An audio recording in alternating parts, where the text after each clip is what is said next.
Hello, and welcome to the Motherhood Village podcast. I am on with a very special guest. We have Kristi Spencer, who is on a mission to make life easier, smoother, and more pleasant for everyone.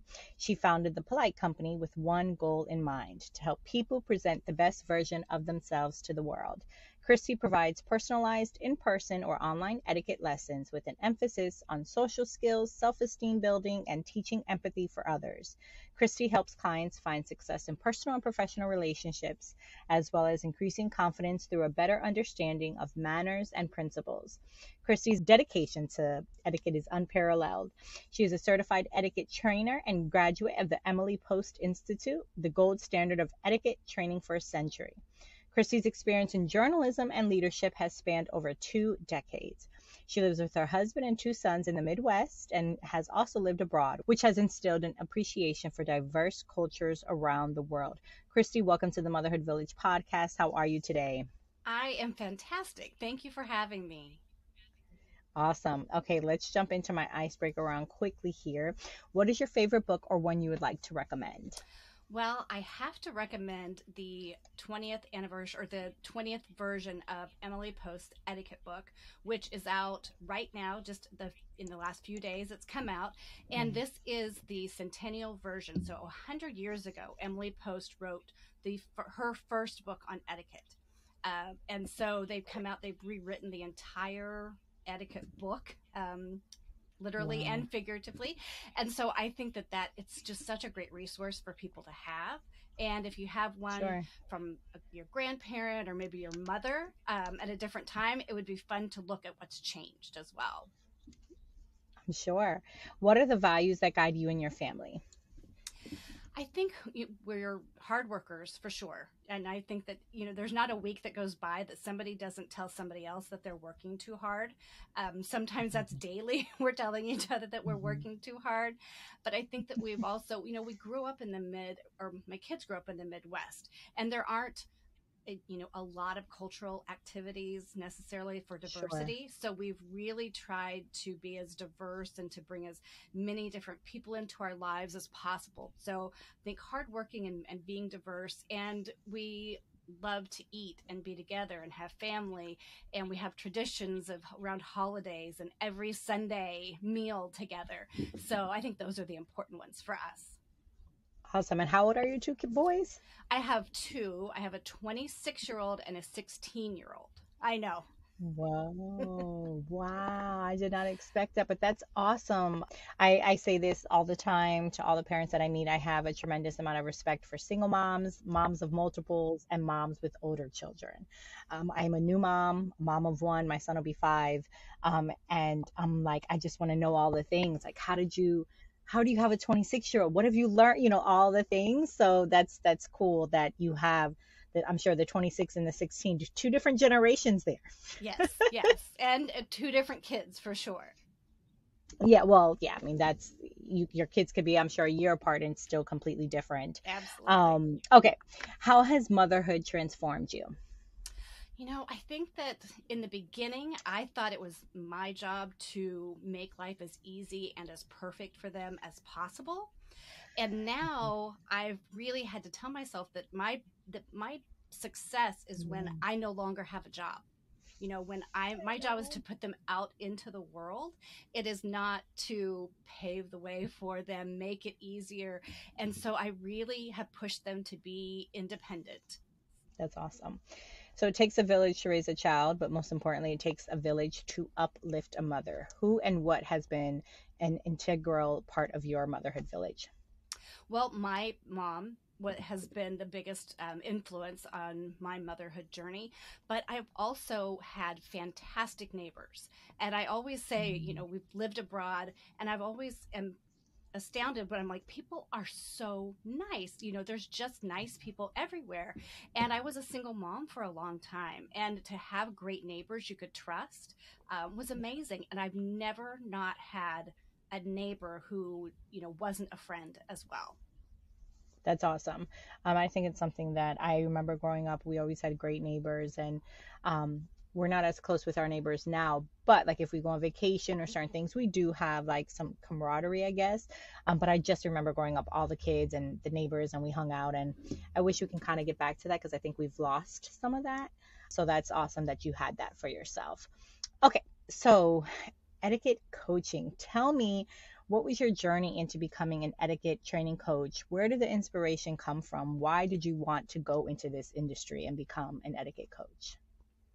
Well, I have been an etiquette nerd for a really long time, and I've always just had an interest in throwing parties and entertaining. And I was always I don't remember never sending out Christmas cards. I've always just enjoyed that type of interaction with people. And then I had always been a fan of the Emily Post Institute, and they have a Mhm. podcast. And so really became dedicated listening to that. And I just had this bucket list item of, someday I was going to do this. Sure. And I'm sure my husband was really tired of hearing me talk about it. But during COVID, it was so negative. And I said, Mm, I have to do something positive. And then yeah. once I started and I realized, oh, this is a thing. There are people who exist in the world to make things better and to help people be more kind and be successful at the same time. And so I just was hooked, and I thought, I can't not exist in that world. That's where I have to be. And tell me, like, what is etiquette? And it's funny because I was even thinking like Christmas cards. I'm like, should we send Christmas cards? Because now we're in the day and age where your family and friends can see everything online, right? My son will be 5, so I'm like, I did the baby pictures. I did, a few years back then. So I'm like, do I? So what is etiquette? And why is sending a Christmas card? Why is it still so very important? Or whatever card, birthday card, whatever it is, why is that part of etiquette, and why is that still so important, do you think, to have? Well, etiquette is what fuels relationships. So anytime two people come Mm. together, whether it's, at a drive-through, or it's on the highway, or it's at the Mm-hmm. grocery store, or it's, through a Christmas card, it's whenever two people are together, then you have an opportunity for a great interaction and you have a chance to build relationships. So etiquette really, it's not she frou frou kind of thing that we do to make ourselves appear Sure. more fancier than we are. It's really about using consideration, respect, and honesty in our daily interactions, and Sure. making sure that we're looking at ourselves. It's not something that you want to use to judge other people by. It's a Hmm. great way to judge your own actions. Understood. And then you mentioned, or I mentioned in your bio that you help people, or you're on a mission to help people present the best version of themselves to the world. What does that look like, and what are some of the services you provide to get someone to that level? Or give an example, if I came to you, what would that look like? So, what I try to help people do is, yes, there are a lot of rules, but we have to remember that the relationships are over the rules. And if it's a rule that helps a relationship, then that's great. So, there are some rules that people can learn that make them more confident in their daily Hmm. interactions. And when you're confident and when you know what to do, you can focus on how to do it well. So Mm. instead of sitting down at a meal and wondering what in the heck are these forks for, if you know what the forks are for, then you can look at the person across the table and then build that Gotcha. relationship from there. So when we send a Christmas card, I mean, I don't know. I love getting Christmas cards, and I'm So do always I. just made a little bit every year because I get fewer and fewer. But Yeah. that's the same feeling that your Christmas card gives somebody else. And so to make Mhm. other people feel cared for and honored and respected, there's just some little things we can do in our daily lives or once a year to help them feel that way. If I came to you and I said, you know what, help me to become the best version of myself, what would that look like? I think I do personal image and branding coaching, and then Mm. that really can help somebody discover what their own values are, and then build on that. So, if I try to to talk about my qualities, I might think that I'm funny and is one of my great qualities. But if no one else thinks I'm funny, this is not something I should try to build on. So you want to find out what people already think about you, and you want to build on those Mm, positive things so you can be true. So that's part of the honesty equation of etiquette. sure. So personal branding, I teach dining etiquette to adults. I go into businesses and I help people with their communication. So, what does our thank you policy look like? When do we send a Mm, thank you? How do we send a thank you? How do we answer the phone? Has Casual Friday become just a little too casual? So, all of those things that people call soft skills, which are really foundational skills, are sure. things that can be taught through etiquette. Before we kind of jump into the space of like how it's helped you basically in your motherhood journey, have you found like, are we losing some of it? Like, what have you found as some of the issues? Because yeah, I think to your point, like when I do hear of etiquette, not that I hear of something that's antiquated, but I think it is something that you hear of so long ago, or something very English, and oh, they're etiquette, or like you said, very foo-foo. So what are some of the misconceptions, maybe if you'd like to say here, of like what someone would have an idea of what etiquette is? And where are we now with etiquette? Where are we losing it, or is it actually coming back? Like, what does that look like? I think that we're becoming less and less formal, that's for sure. So, Yes. the way we dress and the way we talk and those things are less formal. Year by year, it seems like that. But I Yes. also think that that is such an opportunity, because when it is less formal and you send the thank you note, or you dress well, or you do something above and beyond, or you hold the door and listen to somebody when they talk to you, it is so easy to make a great impression because everything is less formal. So that's the good news, and I am a Yes. optimist for sure. But that's what I see as the best thing, is that you can stand out so easily now if you're getting into the job market or something like that. Sure. And I think we people always look back at the generation that's coming up and they think, oh my gosh, kids these days, what they're listening to, this rock and roll music. I think we always have a tendency to think that a generation is more rude or more wild. That was us as well. And the one So before. the Yeah. studies show, yeah, and so studies show that we're really not becoming more rude. We're just becoming less formal. Mm. That's an interesting way to put it, and I can understand that. And I would imagine because the cell phones are making it becoming less formal, where you could just send a text, where people aren't picking up the phone, people aren't emailing. I'll be 40 next year, so I always say like I'm on that kind of cusp where I still believe in like those old traditions, I guess.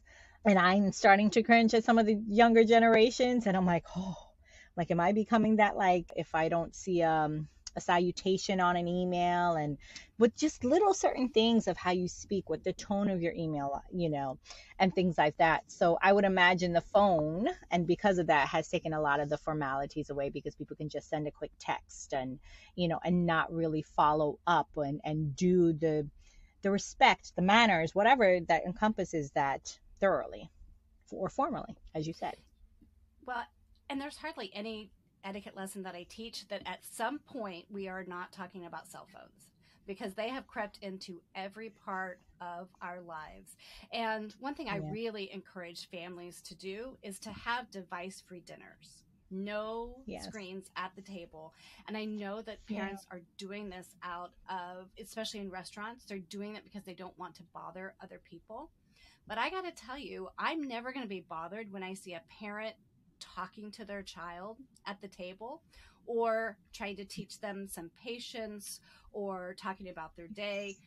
That is something just normal people do not have a problem with. And so I really encourage parents. And in fact, I have offer a pledge on my website where people can go sign the family's names to it, put it on the refrigerator. And even if that's Yes. one meal more than you're not having today that has devices and screens at the table, go for one more meal. Just try one more a week with making those connections with the people in front of you.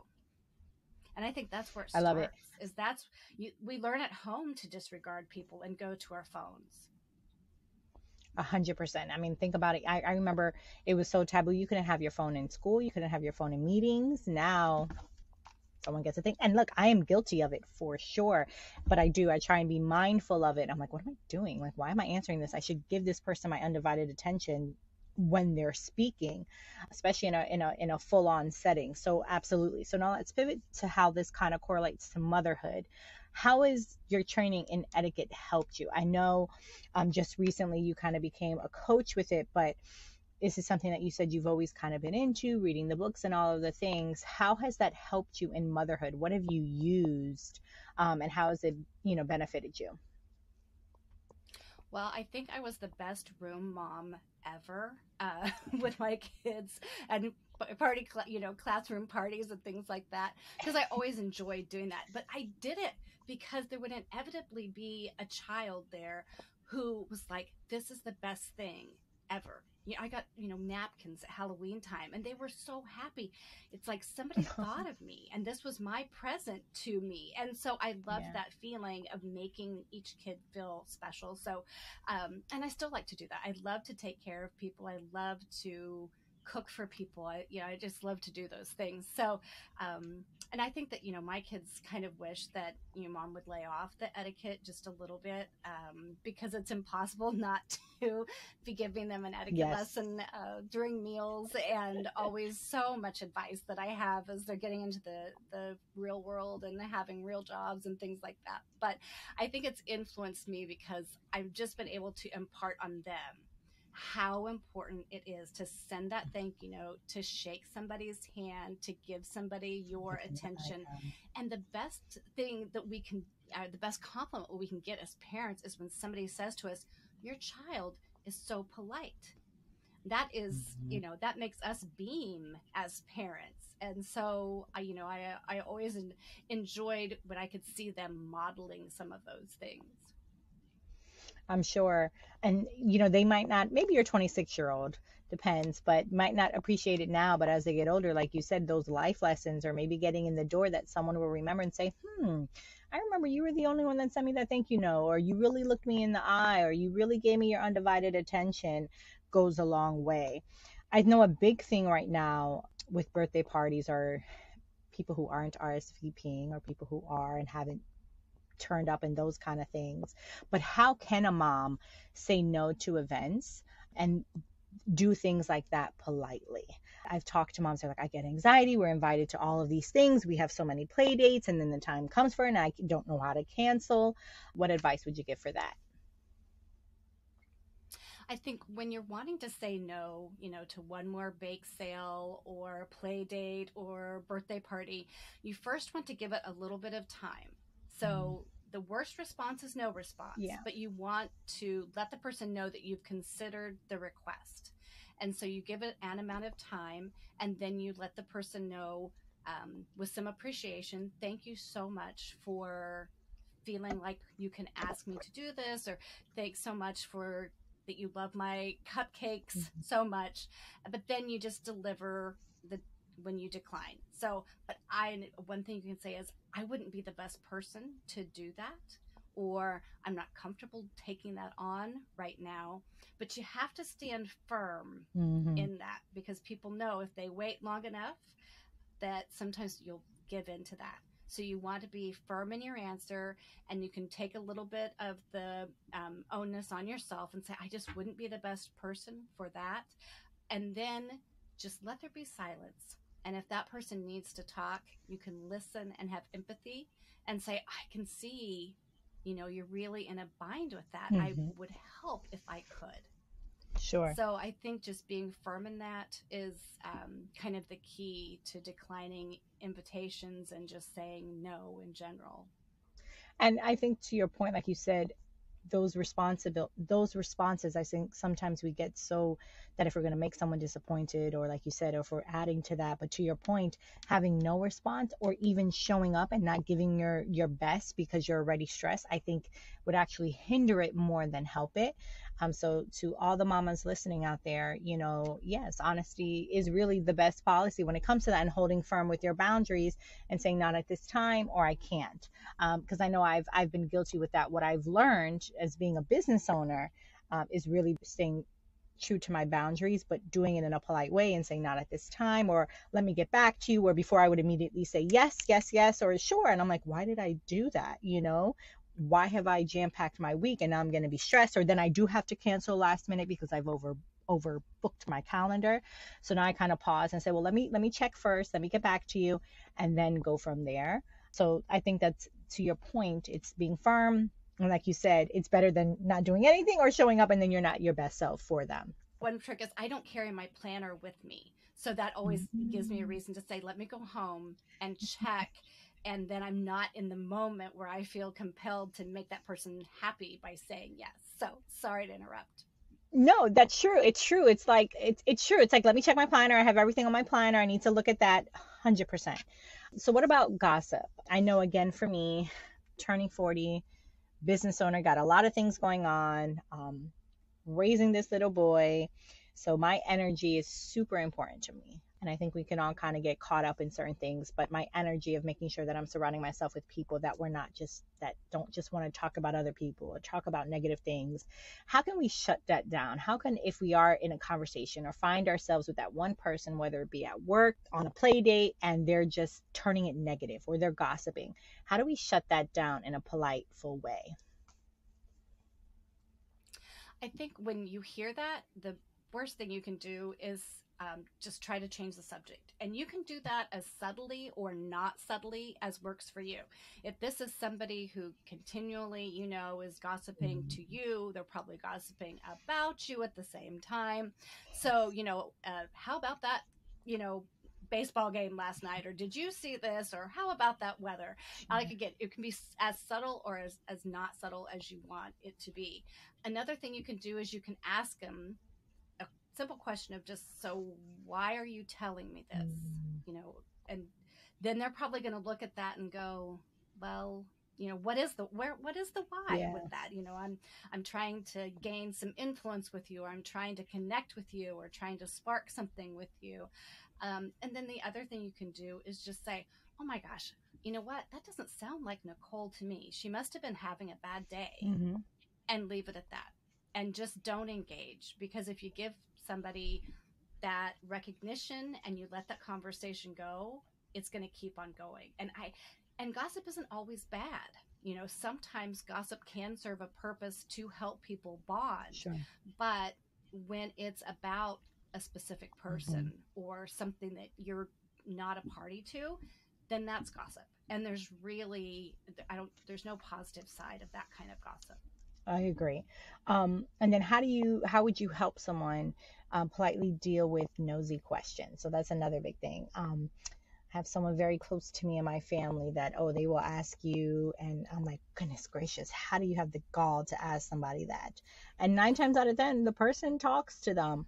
And then there's other times where I can see like the awkwardness. I'm like, what are you doing? So I don't. I very, very, I can read a room and very easily determine, and I don't like to make people feel uncomfortable. But how, if someone was presented with a nosy question and they are getting uncomfortable and it's a little awkward, how can you politely deal with those nosy questions? I think the number one response I give to people is you say, sorry, I lost my track of thought, is you say, well, why are you asking me that? Mm-hmm. So why do you ask?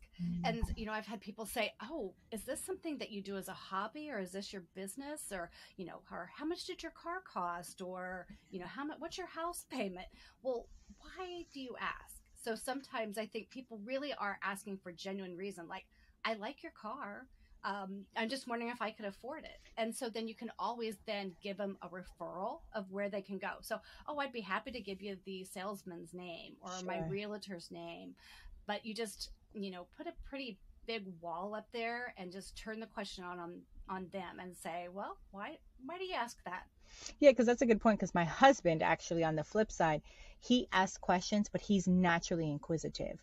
So where I could read someone, I could be like, oh, I don't know. And I can see, but I know my husband's not coming from a place of intent. His intent isn't to be nosy. His intent isn't whatever. He's truly like, he's sparking a conversation. He's like, oh, I really wanted to know that. So that's a good point. I'm saying, well, just come right out and ask, and put the ownership back on it. And they'll either come out with, to your point, something that's, like, oh, no, I just want to know for this. And you're like, cool. Or you could tell that they were just saying because they were trying to be nosy with it. And then how can you tell moms, especially new moms, when they're dealing with people who are giving unsolicited advice? Right? So the unsolicited advice. Well, go ahead. well, my 5 favorite words are I have an etiquette question. And I tell that to everyone that I give a class to, because I honestly do. And, people who are listening to this, if you have an etiquette question, I would love to hear it, because that's a real clear signal for me that somebody is Sure. asking for advice. And that's the important part, is somebody really has to ask for that advice. Just because somebody's sharing something with you doesn't mean that they're asking for your advice on the subject. So unless you hear and somebody explicitly say, I'm looking for your advice here, or what would you do in this situation, then your advice is wanted. Other than that, your role is to really empathize by listening. Oh, interesting.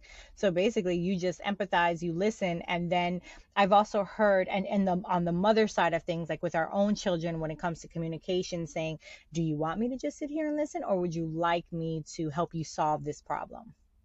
And that we're so prone to doing that as mothers. We are the fountain, not the filter. We think that we're drink from my wisdom cup because I have so much to give. And sometimes kids don't want that. And as they get older, I think, younger is hard too. It's always hard to know that line. And it's not just with your friend, your family. It's definitely with your friends as well. Yeah, for sure.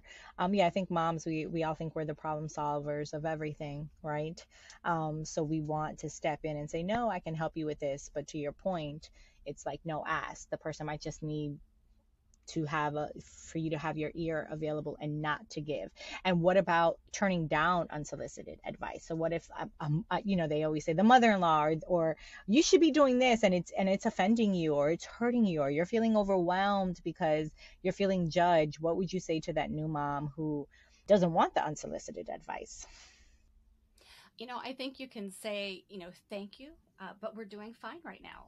Or I appreciate the thought. I'll put that into, if it's easier to go with it because it's a one-time thing. Yeah.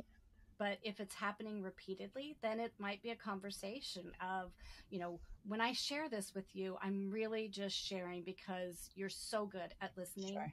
For me, and I'm not necessarily looking for advice on that. Mm-hmm. I think sometimes we're so afraid to tiptoe around people that sometimes we let things go too far, and then we're built up anxiety about it, and it comes out the wrong way. So I think, if we just nip things in the bud a little bit sooner and let people know, oh, no, sorry, I wasn't asking for advice. I just wanted to share that with you. And it's the way that you say that to somebody that, still leaves them with a good impression. I think all of that. Yeah. I mean, you said nipping it in the bud, and it's so true, because I think a lot of it is because it festers. And then when it festers, then we get anxiety because we've let it fester, and then we want to lash out, or then we resent. Like, there's so many things that come from that. So to your point, I think if you deal with it straight on, but in how our approach is to it, it makes all the difference. So you're a mom of multiples and a business owner. Now that you've kind of been in business the last couple of years with everything that you have going on, what has been your learning curve with it all? What are some ways that you've learned to, and I know people don't like the word balance, but, kind of hold it all together and release and reset and recharge for yourself? Well, when I figure that out, I will let you know. But, as you're starting a business, and especially one that really doesn't have a blueprint, Yes. It is just like, let me try all the things. But one thing I told myself when I started was that for 2 years, I'm not going to say no unless I absolutely think that what they're asking is beyond me. Because I want to say yes at this time of my life as much as I possibly can. But then you have to then set those boundaries too. And the thing that helps is kids grow up, Yeah. and they need you a little bit less. And so I find that having time to spend just with my husband and I, and going on trips, and just getting away, really helps to reset and recharge. And I'm really lucky in that respect, is that to have a partner that boosts you up as opposed to, drains you. But the best part about kids is they do grow up and they need you just a little bit less.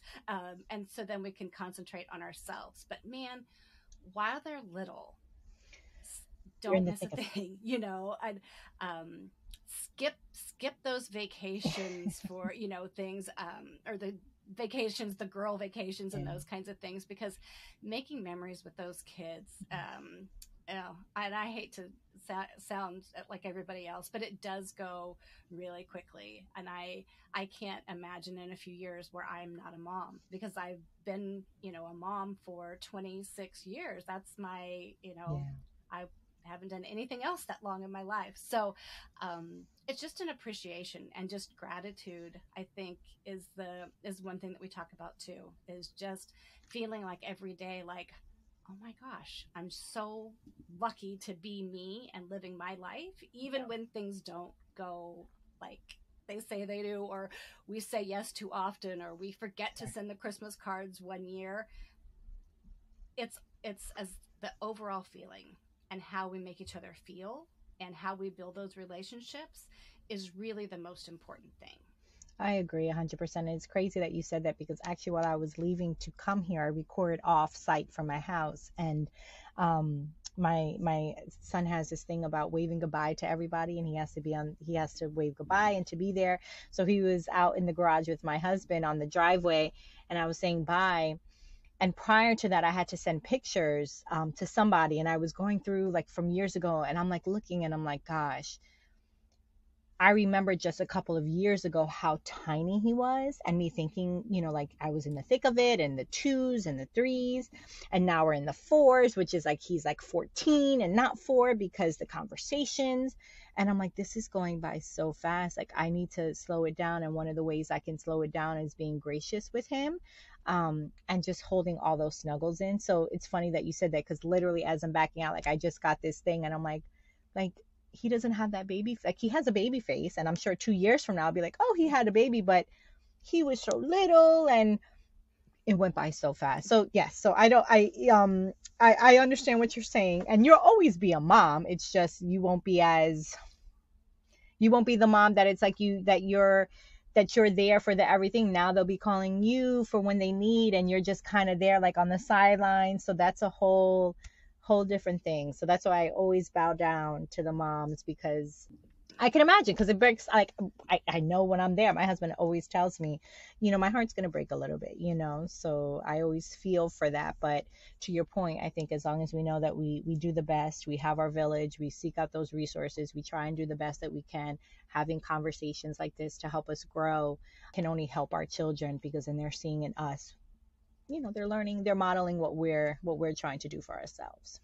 When you talk about the village, that is so important, that you're being selective about the people that are around you, because not only do they influence you, but they influence your children as well. And so when we are giving them the best, we want to take that into consideration as well, as we want people to surround them that not only help us but help them.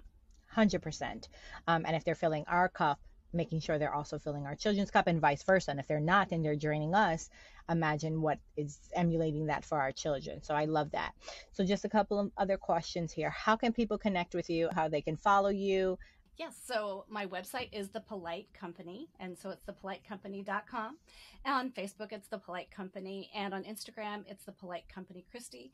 And I give out advice all the time that people don't necessarily ask me for, but I like to think that's kind of, part of the job. So if you do need advice, please seek me out. If you have questions about whether it's business or social or weddings or any of those important times in your life, let me know. But also, if it's just everyday stuff that's getting to you and you need some of those phrases in your back pocket that come out at the right time when you're trying to answer that nosy question or decline, let me know. That's my favorite thing to do, is to help people. I love it. Any other final thoughts to the podcast world, to the community? Well, a lot of my journey did begin with a podcast, and becoming interested in etiquette stemmed from a podcast. A lot of it did. And so I think we don't know who's listening. um, we don't always know when our children are listening. And so always keeping that message and keeping your values of that consideration, respect, and honesty, which are what I, as an etiquette trainer, live by, keeping those Sure. forefront. As long as that's your message, you won't care who is listening, because that's a message that you don't mind sharing with your village, with your listeners, with your children. So I think it's just finding that for yourself, that you can be consistent and you can be true to. Oh, I love that. It's basically finding it at your core, because once it's at your core, it just emulates from you. I love that so much, Kristi. Thank you so much for coming on.